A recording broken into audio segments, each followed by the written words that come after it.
Hey you guys, so it has been quite some time since I've uploaded a video in general, but an even longer time since I've done a favorites video, so I'm going to quickly jump into some of my favorites over the past couple of months. I will be trying my best to get other videos up in the meantime, but please bear in mind I am in the midst of moving right now, and it takes some time with these talons, you feel me? Anyways, let's jump into it. So the first product that I want to talk to you guys about is a moisturizer. This one is from Biotherm. It's called Aquasource Ever Plump. I got sent this maybe 2 or 3 weeks ago, and I've been using it ever since. I use it in the morning and at night. You guys know I have super dry skin. I'm always trying new moisturizers and skincare and stuff like that to kind of help aid that, and this has helped a lot. Typically in the summer I get very dry and flaky, especially on my spots and stuff like that. You guys know I've been breaking out if you watch my Snapchat. But anyways, I typically get quite dry and flaky, and this has been helping a lot. I will exfoliate and get off any like dead skin cells and stuff like that, and then put this on, and it's really helped with flakiness. As well as redness. My skin has been obviously getting burnt. I've been tanning. And I've been using this after my tanning sessions and stuff like that, and it has also helped with redness and skin sensitivity from the sun. Tanning bed. When I first got this, I wasn't sure if I was going to like it or not because it looks like a gel, and I typically shy away from gel moisturizers, but it does feel really nice and creamy on, and it soaks into my skin really nicely. A lot of the times with gel-like moisturizers, I find that they just kind of feel sticky and tacky, and they don't seem to actually absorb into my skin. That is not the case with this one, although it does feel more lightweight than a super creamy, thick moisturizer, which is nice. Also, it smells great. Always count on me to come in clutch with the smell factor. The next product I'm going to be talking about is the Anastasia Glow Kit in SunDipped. This was sent to me a month ago. I talked about this in my new product chit chat video, and when I did, I talked about the fact that I would never use these two colors, but mostly the bronze one. I'm eating my words now. I actually have been using the bronzer one when I'm more tanned, and basically I'll just put it on underneath my bronzer, like a matte bronzer, just for a little bit of extra glow. I've been using this non-stop. I just am so in love, so deeply in love. The next product I also talked about in my new product chit chat video, and that is the Anastasia Modern Renaissance palette. You don't understand. You don't understand. I just feel this was made for me. I just really like this palette. I like the variation in colors. I like that they have these kind of lighter neutral tones over here, and then they have the more dramatic kind of like pinky reds. I just think that it's super versatile. It's super pretty on pretty much any skin tone, and that is how I feel, just saying. The next one I have for you guys is the Tom Ford cream and powder eye color in 01 Naked Bronze. So basically what this is, it's a lot like the Dose of Colors Ideal Duos, which you guys know I love as well. It has the cream on the bottom here, which you apply with a brush, obviously, or your finger, and then it has a pressed powder on the top. So the thing that makes me not reach for the Dose of Colors is that it's a loose pigment on top, so it can be a bit messier. I love that this is a pressed pigment. It's so much easier to use, it's so much less messy, and it's just so beautiful and stunning in my heart. The only downside to this, obviously, is the price. I'm pretty sure this was like $70 or something ridiculous like that. So that's really horrifying. There is a really good amount of product in here. I don't think you would ever run out of this, but still $70 is quite a bit for a bronzy, shimmery eyeshadow that we can probably find somewhere else. You know what I mean? The next thing I have for you guys is from Estee Edit. It's the Flash Illuminator in Heat.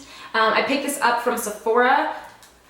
I keep going over to the Estee Edit line and being like, no, Estee Lauder, you can't do this. I'm not gonna fall for your marketing scheme. And then I pick something up every time. This is just a really nice illuminator. It's not so intense and heavy like a lot of illuminators that are out there right now. So if you're looking for something that is nice and glowy and pretty, but not so intense that it's like, whoa, shit, flashback into my eyes, I would recommend this one. It's also a fairly neutral color that will go pretty well with pretty much any skin tone. The only skin tone that I can see it maybe not working that much for is if you were super pale. But even then, I think it's worth a swatch because it's just a really nice, pretty looking highlight. Okay, I have like a lot of highlighters in this favorites video. I don't really want to talk about it. This is the Marc Jacobs Highlight Stick in Spotlight. I think I talked about this in my chit chat video too. Wow, repeat of the century. Anyways, this is so beautiful. It looks like a deodorant stick. It's a little cream highlighter and it just pains me. It pains me. I think I posted about this on Snapchat and I probably talked about it on Periscope a couple times as well.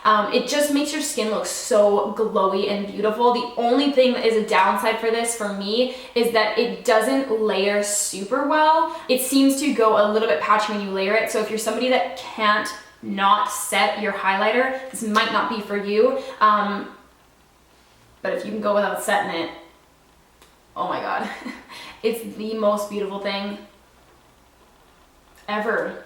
I typically apply this with a beauty blender, so I'll take my damp beauty blender and I will just rub the small end of it and just kind of like dot it on with a beauty blender. You could use your fingers, you could use you know, a brush if you wanted, and Jamie, I know she just kind of like taps it right on right from the stick. Personally, I find that I get the most even application with a beauty blender.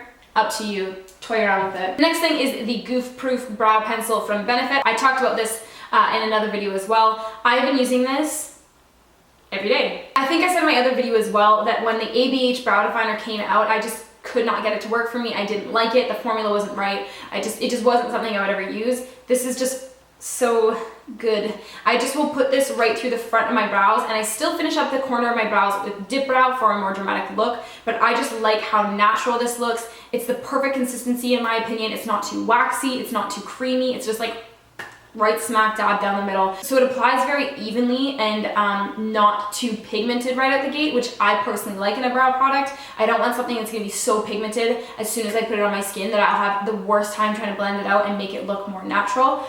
So yeah, I'll put this through the front of my brows and just brush it out with a spoolie, and then it's like easy peasy. My only beef with this is that I do feel like it is a little bit expensive. I believe this retails about $30 Canadian, and that is pretty expensive to me for a brow pencil because I personally run through brow pencils very, very fast. So that's the only downside for me. This is a product that you guys are gonna be like, what the fuck, where did this come from? Because this came out so long ago. But this is the Guerlain Terracotta 4 Seasons in 03 Natural Brunette. It is a bronzer. It looks like this. It has 4 shades in it. When I first got this, I really didn't like it. I didn't think much of it. I don't think I talked about it at all because I just was like, it's just, I just didn't see why people were raving about it, because I know that when these first came out, everyone was talking about them like crazy, saying they were the best. Oh, fractured tailbone. When it comes to things like blush and bronzer for me, I really don't change them up that often because I just feel like it's one of those things like when you find one that works for you, you just end up using it all the time, and it just, to me, I don't really feel the need to keep changing up my products. So I don't know what made me dig this out of my makeup drawer, but holy shit, I've just been using it ever since. I really like the fact that there are the 4 different colors in here. When I am less tanned, I use the 2 lighter shades, and I also use this shade here for nose contouring because it's not too warm. And then when I'm more tanned, or if I want a little bit more of a defined contour, I do go into the darker shades or mix them all together. The first thing you'll notice if you have this or if you are going to pick it up is that it is not super pigmented like we are used to. Personally, for me, when it comes to blushes and bronzers, I don't want them to be super pigmented now at this point in my life.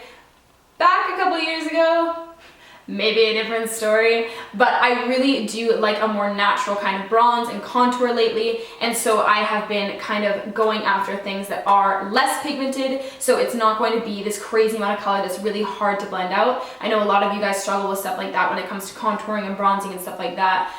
You go to put your contour on and it's just immediately a super thick dark line that is really, really hard to blend out. If you swatch it in the store, you'll probably be unimpressed.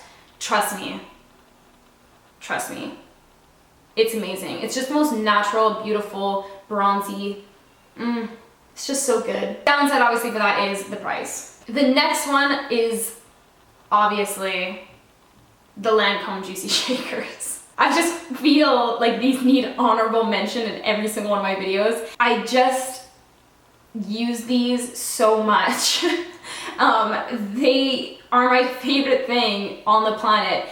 You guys know I'm not really into super matte lips right now. They're just sheer, they're pretty, they look so nice. I've already talked about them in another video and every single Periscope and Snapchat I've ever done, so you guys already know my thoughts, but I wanted to include them anyways. A lot of you guys have been asking what my favorite colors are. These are the two that I keep in my bag all the time, and that's Mangoes Wild and Piece of Cake. I know that Piece of Cake isn't available in some countries for some reason. I believe it's not available in the UK, which is really unfortunate because it is beautiful. You should consider taking a trip to North America just for it. I don't know. So that one right there is Piece of Cake, and then this one is Mangoes Wild. So good. My next favorite is from NudeStix, Canadian company, just throwing it out there. This is their Gel Color Lip and Cheek Balm in Pulse. This is just such a pretty color, and again, it's a little bit more of kind of like a sheer glossy color. I can't get over it, all right guys? I just can't. It's just so pretty. It looks so nice on. It's very hydrating and moisturizing to my lips, and yeah, I've been using it a ton. So I always keep that in my bag as well. I just really like the sheer, I feel like I need to justify myself.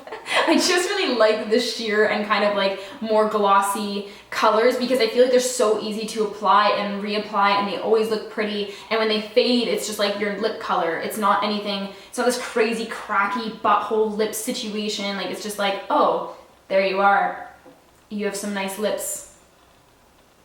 Yeah. For my next favorite, again, this came out a while ago. I don't know why it is that I just started using it, but this is the ColourPop Gel Liner in Swerve. It's just black, but it goes on so nicely. It hasn't dried out, and I've been using it a ton lately.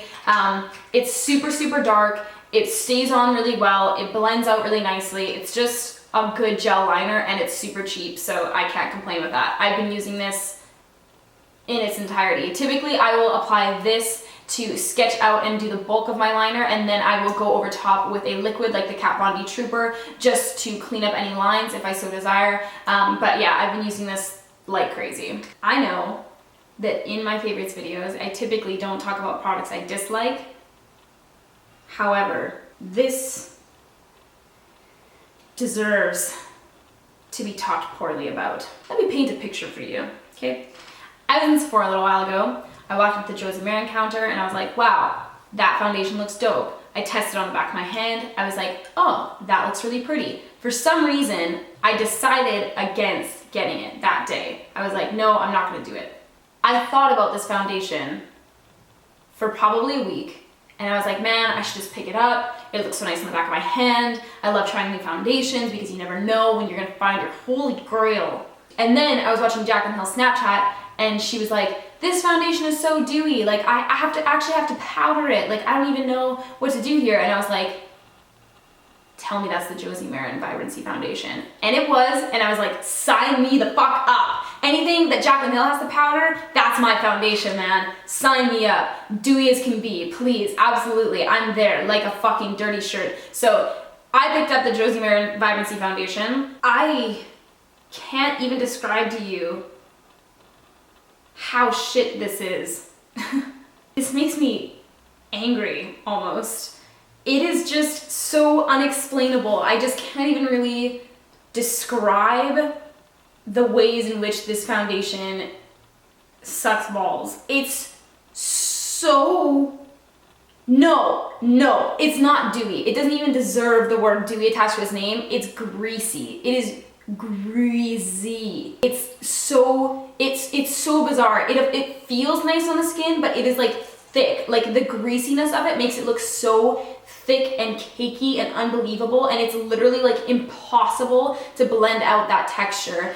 There's many foundations that if you apply them in a certain way, they can look more dewy. For instance, if you apply it with a damp beauty blender, sometimes you can make it look more dewy, more sheer, whatever. There's no way to apply this foundation that makes it look flattering, in my opinion. The only person that I can see this working for is someone who has already entirely flawless skin, and if they use just like a drop of it and just sheared it out because they want it to look like super glowy, that's the only time I can see this foundation working. If you're looking for any amount of like coverage, or you're somebody that has any kind of skin imperfections, this will not work for you. I can almost guarantee it. It is the worst. It's the worst foundation. It looks so bad. Like, I was like appalled, and I wanted to love it. I didn't go into this being skeptical. I didn't go into this being like, oh, this is gonna be shit. I was like, this is gonna be the best. It's gonna be my favorite new foundation. I'm gonna love it. I tried it on the back of my hand. I loved how it looked. Holy crap, it's the worst. It's the worst.